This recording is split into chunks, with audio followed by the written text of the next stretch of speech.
alunos do curso Técnico em Química pela EAD do IFP. Nós iremos continuar nossa disciplina de tratamento de efluentes, agora com a aula 2, que tem como temas parâmetros de tratamento de efluentes e os processos de tratamento de efluentes líquidos, os processos biológicos, os processos físicos e os processos químicos. Com isso, o objetivo da aula de hoje é conhecer os parâmetros de tratamento de efluentes líquidos, bem como os processos biológicos, os processos químicos, os processos físicos envolvidos no tratamento desses efluentes.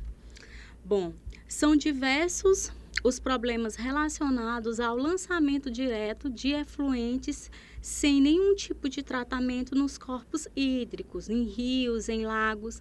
Dentro dessa gama de problema estão os relacionados com a saúde pública e problemas ambientais. Com isso, é muito importante a questão do tratamento de efluentes. Então, o tratamento de efluentes, ele possui um papel importante no que se refere aos aspectos de controle da própria poluição ambiental e da saúde pública. Então, a fim de evitar que a própria estação de tratamento de esgoto, por exemplo, ou de água, se torne um ente poluidor, foram estabelecidos os parâmetros de qualidade dos efluentes para o seu lançamento, posterior lançamento, em corpos hídricos, garantindo que o processo ele tenha eficiência. Então, esses parâmetros, eles dependem das características do curso de água, bem como a finalidade daquela água, se ela vai ser uma água que vai ser utilizada para o consumo humano, ou se vai ser utilizada para irrigação, dentre muitas outras utilidades daquele receptor. Existe uma resolução, que é a resolução número 357, de 17 de março de 2005, do Conselho Nacional de Meio Ambiente, o CONAMA, que foi alterada pela resolução número 430, de 13 de maio de 2011, que reporta a questão dos parâmetros de tratamento de efluentes.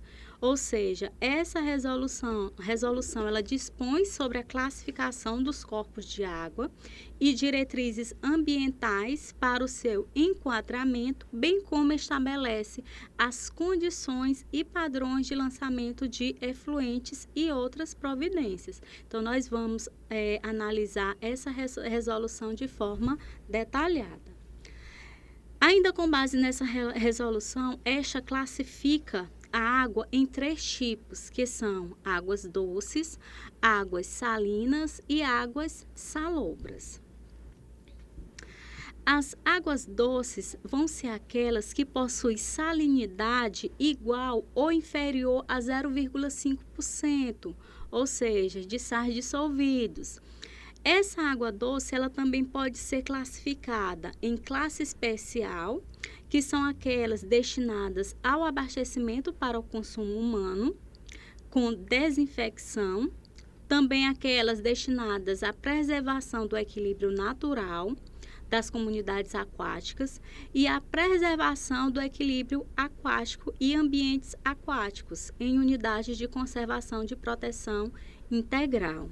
Uma outra classificação é a classe 1, que seria aquela água doce destinada ao abastecimento para o consumo humano, após um tratamento simplificado, ou seja, um tratamento simples, destinadas à proteção de comunidades aquáticas, à recreação de contato primário, por exemplo, a natação, irrigação de hortaliças consumidas cruas e plantas frutíferas e a proteção de comunidades aquáticas em terras indígenas. Uma outra classificação é a classe 2, que são águas doces destinadas ao abastecimento para o consumo humano após um tratamento convencional, a proteção das comunidades aquáticas, a recreação de contato primário, por exemplo, a natação, entre outros, a irrigação, por exemplo, de hortaliças, de plantas frutíferas, campos e parques, a aquicultura e a atividade de pesca. Uma outra classificação de água doce é a classe 3, que é aquela destinada ao abastecimento humano após um tratamento convencional ou avançado, a irrigação de culturas arbóreas, a pesca amadora, a recreação de contato secundário, no caso, por exemplo, de pescas, e a dessedentação de animais.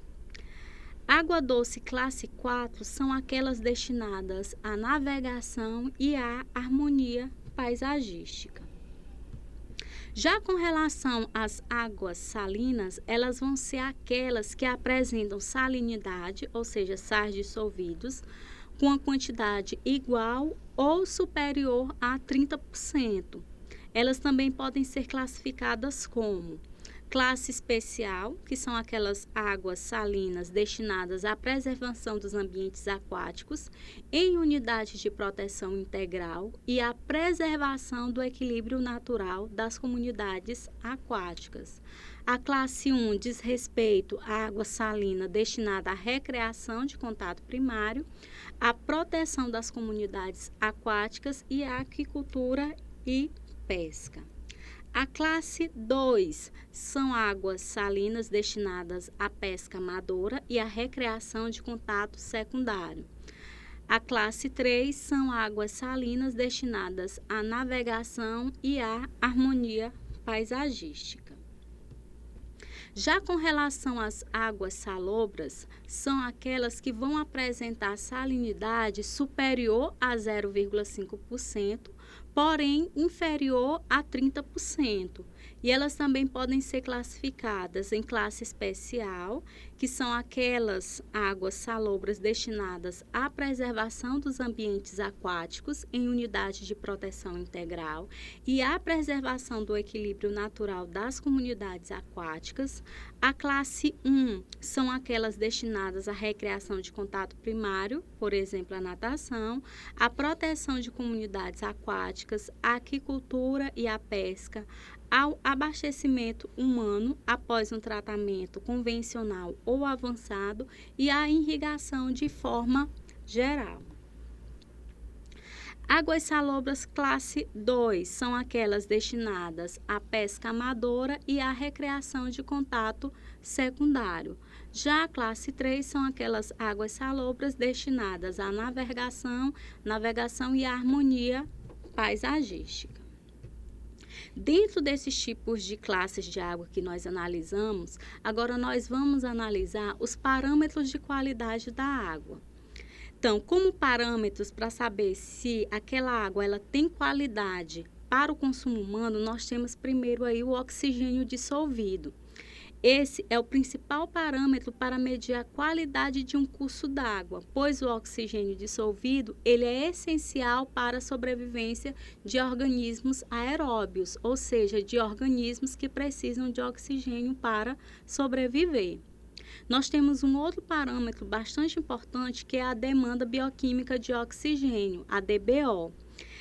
Esse parâmetro ele demonstra de forma clara a necessidade por oxigênio para oxidar a matéria orgânica por decomposição aeróbia, com a presença de oxigênio. Então, essa medida de quantidade de oxigênio consumida no processo biológico de oxidação da matéria orgânica permite chegar à conclusão de que grandes quantidades de matéria orgânica utilizam grandes quantidades de oxigênio. Assim, quanto maior o grau de poluição, maior a DBO, maior a demanda bioquímica de oxigênio. Um outro parâmetro para medir a qualidade da água é a temperatura. Então, a temperatura ela vai influenciar onde? Acelerando ou retardando a atividade biológica na absorção de oxigênio e decomposição da matéria. Um outro parâmetro importante diz respeito à cor. Então, é um resultado da presença de substâncias dissolvidas na água. Normalmente, ela está associada à presença de íons metálicos, plânctons e outras substâncias, dependendo da sua coloração. O pH é um outro parâmetro, pois ele vai exprimir é a concentração de íons de hidrogênio na solução, ou seja, de acordo com o valor do pH obtido, pode-se dizer se aquele efluente ele é ácido ou básico. A turbidez também é um outro parâmetro importante, porque ele está relacionada à presença e concentração de partículas em suspensão, e ela reflete o grau de visibilidade com a passagem de luz através da água. Nós temos também outro parâmetro bastante importante, que são os coliformes. São as bactérias desse grupo, elas constituem um indicador de contaminação fecal. Então, muitas vezes é usado como parâmetro, principalmente na área microbiológica, de avaliação da qualidade dessa água. E a principal representante desse grupo é a Escherichia coli. Um outro parâmetro importante são os metais pesados presentes na água. Então, alguns metais, eles são extremamente poluentes, causando fortes impactos na estabilidade dos ecossistemas e mortandade de organismos vivos. Além disso, afetam de forma significativa o homem. Então, esses são alguns dos parâmetros utilizados para medir a qualidade da água. Na tabela 1, nós podemos observar as condições de lançamento de efluentes, segundo a resolução número 430 de 2011 do CONAMA. Então, nós temos os seguintes parâmetros: o pH. A condição de lançamento desse efluente deve ter pH entre 5 a 9. A temperatura desse efluente deve ser inferior a 40 graus Celsius. Os materiais sedimentáveis, eles devem ser de 1 ml por litro em teste de 1 hora em cone em Rolf. O regime de lançamento deve ter uma vazão média de 1,5 vezes a vazão média do período de atividade diária do agente poluidor. Óleos e graxas. No caso, os óleos minerais, eles devem ter uma concentração de, no máximo, 20 miligramas por litro no efluente, e os óleos vegetais e gorduras animais devem ter até 50 miligramas por litro. Os materiais flutuantes nesse efluente, eles devem ser ausentes, e a demanda bioquímica de oxigênio deve ter uma remoção mínima de 60% de DBO. Na tabela 2, nós temos as condições para efluentes de sistemas de tratamento de esgotos, segundo esta mesma resolução. Então, nós temos o pH também vai variar de 5 a 9, a temperatura vai ser inferior a 40 graus Celsius, os materiais sedimentáveis devem ter no máximo 1 ml por litro.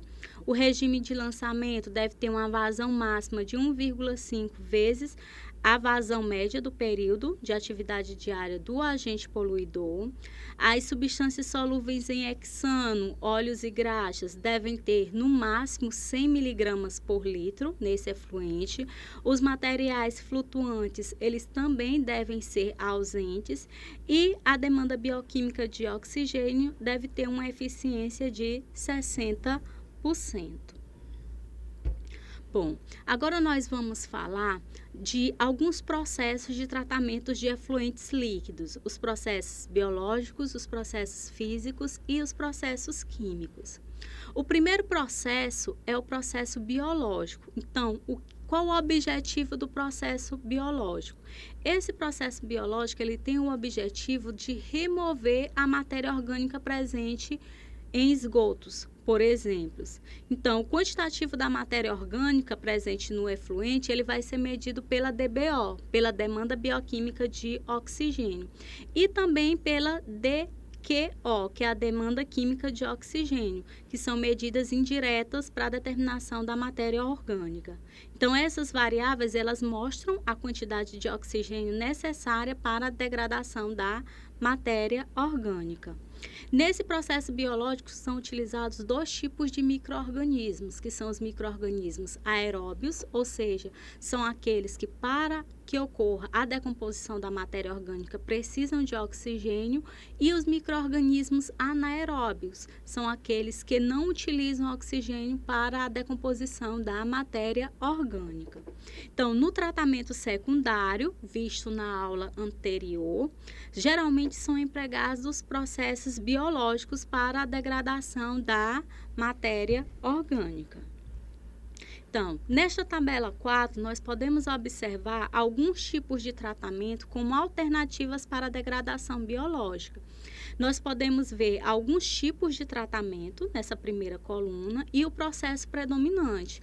Então, nós podemos observar que em determinados tipos de tratamento pode ocorrer os dois processos, tanto utilizando micro-organismos aeróbios quanto utilizando micro-organismos anaeróbios. Por exemplo, a lagoa facultativa, no seu tratamento de efluente, utiliza tanto micro-organismos aeróbios como micro-organismos anaeróbios. Já o filtro anaeróbio, ele utiliza um processo apenas anaeróbio, ou seja, utiliza apenas micro-organismos que não precisam de oxigênio para degradar a matéria orgânica.